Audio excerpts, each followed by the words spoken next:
beribadah. Terus jalan-jalan bisa berolahraga. Kelas 5 ada yang suka berolahraga pagi? Jual apa jual? Olahraganya pagi-pagi? Oh jogging, lari-lari kecil, boleh. Setelah olahraga terus apa kalian? Berolahraga, makan makanan bergizi. Coba sebutkan makanan-makanan bergizi. Ada sayur, apa lagi? Buah-buah ini, apa lagi? Lauknya, lauk tidak harus mahal. Yang penting mengandung banyak protein. Contohnya apa? Selain ayam dan ikan. Telur. Apa meneh? Tempe. Yang murah-murah saja. Apa? Tahu ya. Kalau bisa ditambah satu yang biar sempurna. Mau ditambah apa? Susu. Yang mengadakan biasanya siapa? Pemuda. Kalian apa?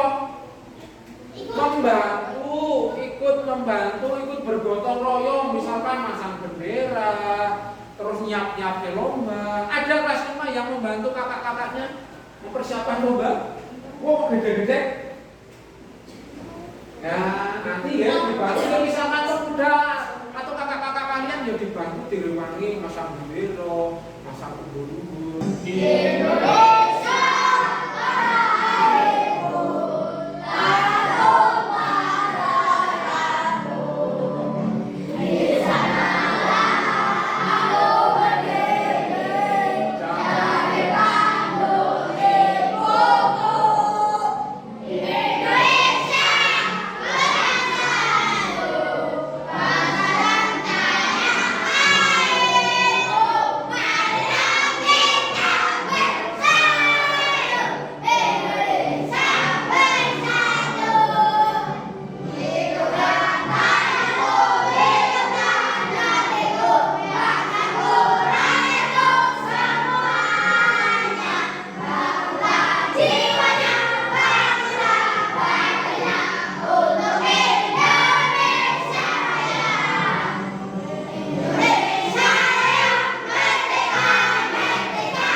Jasa-jasa pahlawan udah memerdekakan bangsa Indonesia. Kita cuma tinggal enaknya saja. Mau mengisi kemerdekaan dengan cara belajar. Ya, terima kasih. Terus tak tanya-tanya dulu sebelum kembali ke materi. Terus yang terakhir tadi gemar apa? Belajar. Nah, Pak Guru ada video. Nah, kalian perhatikan nih videonya.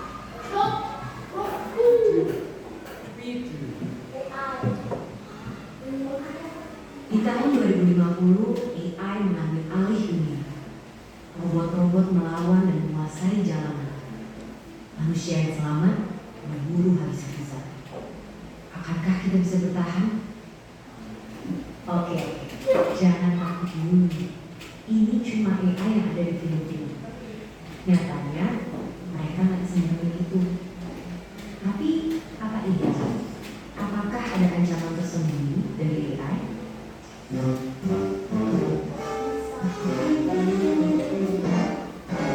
Sebelum ke situ, ayo kenalan sama. Simpelnya banget, AI adalah program yang didesain untuk berpikir dan mengambil tindakan kayak manusia. Mereka bahkan bisa belajar sendiri lewat latihan yang dikasih programnya biar bisa diajak ngobrol, ngolah informasi, sampai punya kesadaran setelah itu anak bayi. Dan fitur-fitur keren inilah yang bikin CEO Tesla sampai prediksi kalau AI bisa lebih pintar dari manusia. Yang sebenarnya ini juga bisa jadi tanda bahaya. Lihat dari video tadi. Apa? Ada apa tadi? Ono robot yang suatu saat bisa menggantikan manusia. Nah, kira-kira AI ini bagus untuk kita atau tidak? AI tadi. Kadang-kadang iya, kadang-kadang tidak. Nah, kita harus bijak. Orang apa-apa nganggo AI, apa-apa nganggo AI. Sekarang sebentar lagi manusia akan digantikan AI. Contohnya kasir toko. Kamu kasir toko? Pernah diajak ibu ke toko? Ke mall? Nah, sesuk ini bayar ini. Sesuk tahun 2050 ini tinggal scan. Nganggur di kasir tidak bisa berjalan. Tukang parkir kiri. Besok mobil masuk, tinggal scan. Terus lewat jalan tol, pasti mah ada yang pernah lewat jalan tol? Nek zaman biyen bayari berapa kalau tulisannya itu 17.000 bayar itu Mas. Misalkan bawa uang 20.000 disusuki. Tapi sekarang tinggal tempel. Namanya kartu e-tol. Semuanya bakal terkomputerisasi dengan era digital. Sebaiknya kita mempersiapkan dengan cara apa yang pertama agar kita tidak kalah dengan AI tadi. Gemar apa salah satunya? Gemar belajar, rasa ingin tahunya tinggi. Jangan sampai kalah. Terus AI tidak mempunyai perasaan. Nah, misalkan suatu saat Tiffany sakit. Nek AI ngerti, tapi nek siapa tahu. Siang ya, semoga Mbak Tiffany bisa sembuh, sehat. Contoh, misalkan Vian lagi senang, happy, lah, kamu bisa merasakan biar ini berarti apa? Berarti happy. Tapi AI belum mempunyai perasaan, tapi cuma bisa melihat. Misalkan AI bisa scan. Karena ini namanya MOS. Mungkin lama-lama bisa menyaingi manusia, tapi kita sebagai manusia jangan sampai kalah. Dengan cara kita benar membaca, benar belajar, rasa ingin tahu tadi. Nah, pada kesempatan kali ini Pak Nur akan memberikan materi mengenai komputerisasi, komputasi. Nah, berpikir komputasi. Artinya apa anak-anak? Berpikirnya cepat, main kreatif kalian. Pak Nur dan materinya.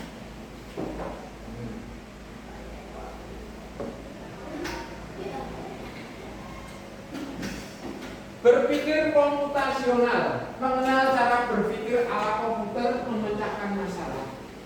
Sekarang kalau kalian pegang HP, 3 kali 3 langsung menjadi tik 9. Berarti cepat atau tidak? Nah, kalian jangan sampai ngalah dengan HP kalkulator 3 kali 3 9, 9 kali 9 81, 7 kali 7 49, 5 kali 5 25. Jangan sampai kalah. Berpikir komputasional mengenal cara berpikir ala komputer, ben cepat. Terus, apa itu berpikir komputasional? Coba dibaca bunga yang kencang, yang keras. Cara berpikir untuk memecahkan masalah secara logis dan sistematis digunakan untuk menyelesaikan masalah kompleks dengan efisien. Nah, misalkan kalau mempunyai masalah, main cepet, memecahkan masalah. Makanya kalian dituntut untuk berpikir komputasional. Tes. Cepat. Nah, di era sekarang berpikirnya harus cepat, kecuali terlambat oleh. Selanjutnya, coba dibaca Mas Braga yang keras. Semua. Artinya enggak Pak? Mengapa berpikir komputasional penting membantu menyelesaikan masalah sehari-hari? Kemudian yang keempat, algoritma. bahasa komputer ini. Kalau diterjemahkan bahasa Indonesia, dekomposisi. Baca biar yang keras. Memecahkan masalah besar menjadi kecil. Contoh membuat nasi goreng, potong bawang, tumis, masukkan nasi, aduk, sajikan. Nah, sebenarnya kalian ini sudah terbiasa dengan berpikir komputasional, pikir cepat. Memecahkan masalah tadi, membuat nasi goreng. Membuat nasi goreng ini bahan-bahannya apa wae? Bawang, ana kecape, ana minyaknya, ana telurnya, ada apa lagi? Cabai ini. Nah, kalian sudah menerapkan berpikir komputasional. Nah, memecahkan masalah besar dari kecil. Membuat nasi goreng, gambarnya ngisi bawang, terus ditumis, masukkan nasi, aduk-aduk, terus apa teh? Dimakan. Ya ini dimasukkan, dimasak. Terus disajikan. Kalian secara tidak sadar kalian sudah berpikir komputasional, memecahkan masalah besar menjadi bagian-bagian kecil. Contohnya tadi beragam. Nek konflikt sendiri capek, terus minta tolong kepada teman-temannya membantu untuk membersihkan kelas, pekerjaan dari abot dan ringan. Terus kalian pernah jadi panitia 17-an? Struktur kelas B, struktur kelas ada ketua, ada apa lagi? Bendahara, wakil. Nah, semua saling membantu. Ketua ini siapa di kelas 5? Hidan, kalau Hidan mengatur semua kira-kira, yo nulis, yo ngatur, berat atau tidak? Ya berat, makanya Hidan berpikir komputasional dan gaweane Hidan ini enteng, dibantulah teman-temannya ono sing dadi bendaharane, ono sekretaris, ono wakil. Nah, kira-kira ini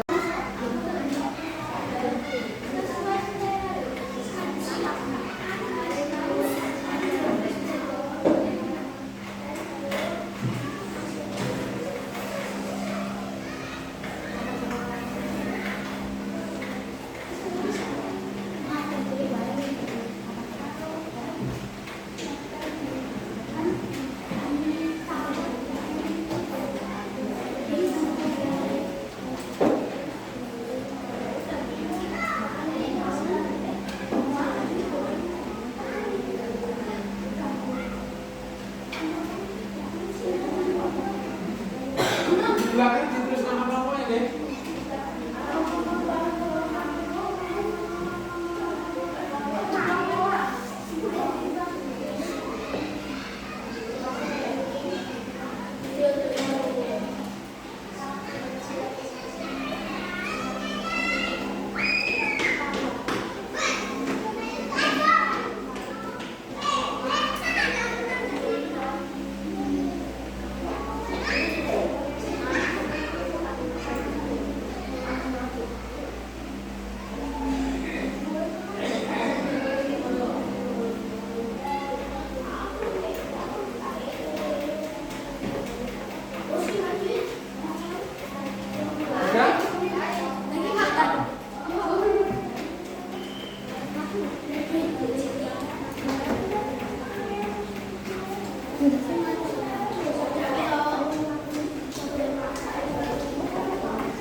Pon nggih?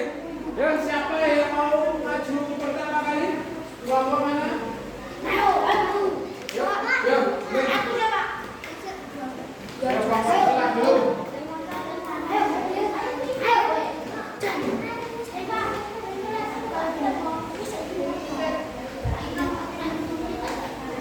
Yang mau membacakan siapa? Boleh. Maju sini biar kelihatan. Ini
menyiapkan nasi dan memasukkan telur dan ayam, memasukkan nasi dan masukkan garam Terus beri kecap secukupnya dan saus sesuai selera.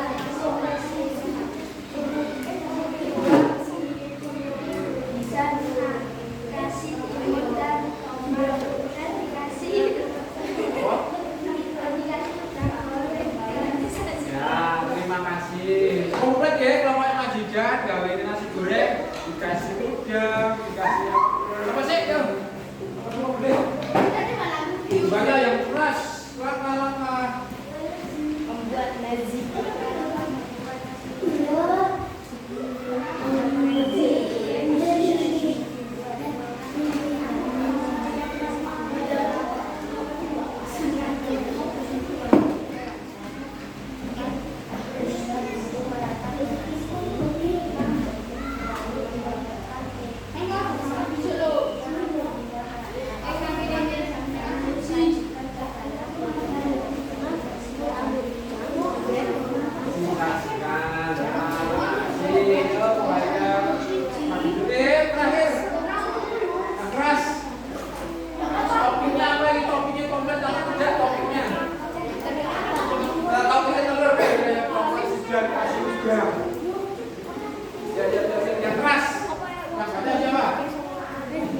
Langkah-langkah.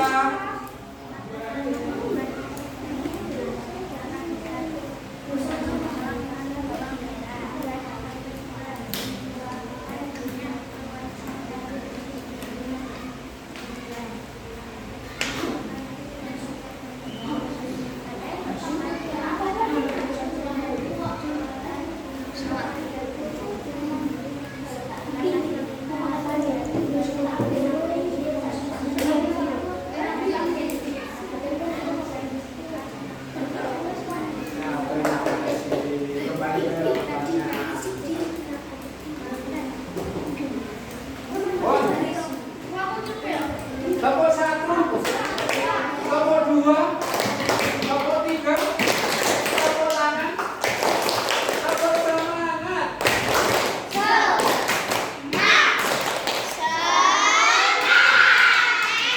Masih semangat hari ini? Kelompok yang keras semangat? Nah, tadi kan kalian sudah maju ke depan. Bagaimana langkah-langkahnya membuat nasi goreng yang enak?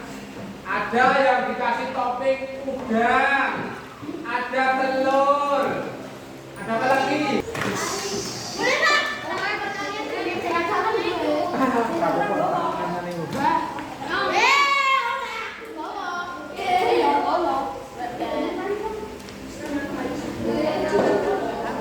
Lima menit, Beb.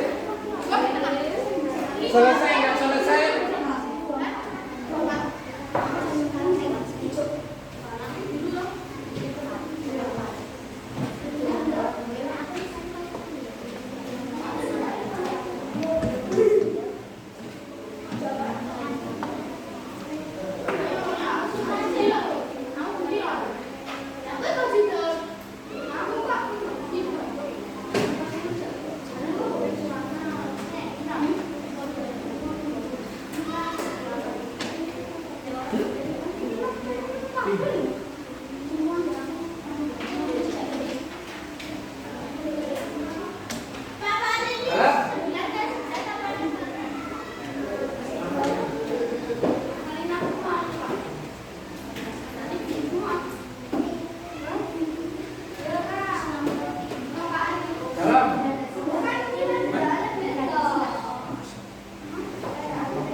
nggih.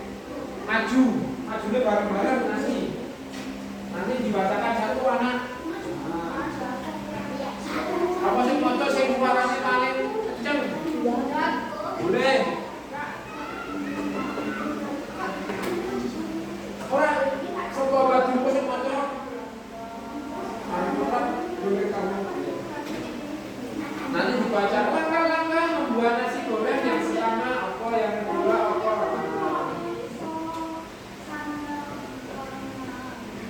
Nah, gue biasanya nggak nasi goreng ya apa?